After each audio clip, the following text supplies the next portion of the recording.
ওই যে একটা রাজনৈতিক দলের কথা বলেছি যাদের ভূমিকা আমরা 50 বছর আগে দেখেছি, আমরা দেখছি এদের কিছু কিছু সদস্য আমাদের নিরীহ মা বোনদের বাসায় গিয়ে গিয়ে মা বোনদের কাছে গিয়ে কিসের টিকিট বিক্রি করছে?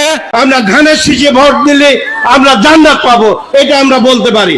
আদর্শবান দল ধানের শীষের দল। যারা গিয়ে বলে যে তাদেরকে ভোট দিলে বেহেশতে যাবে, এটা কি হতে পারে? রোজা, নামাজ, হজ, যাকাত কিচ্ছু লাগবে না, ধানের শীষে ভোট দিলে বেঁচে যাইতে পারবে না। মুনাফিকি না,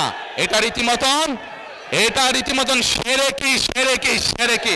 ভালোভাবে কাজ করেন, ইনশাআল্লাহ আগামী 5 বছর আরামে আপনাদের বাড়িতে সুন্দর সহবাস করতে পারবেন। এরা যদি কোনোভাবে, আল্লাহ মাফ করুক আল্লাহ না করুক, কোনোভাবে যদি ক্ষমতায় যেতে পারে, এরা কিভাবে মানুষকে ঠকাবে চিন্তা করেন। সবাই ধানের শীষে ভোট দিবেন, সকলে মিলে আমরা এই শিরকিওয়ালাদেরকে, যারা শিরকি করে, এদেরকে বর্জন করতে হবে, মানুষকে সচেতন করতে হবে।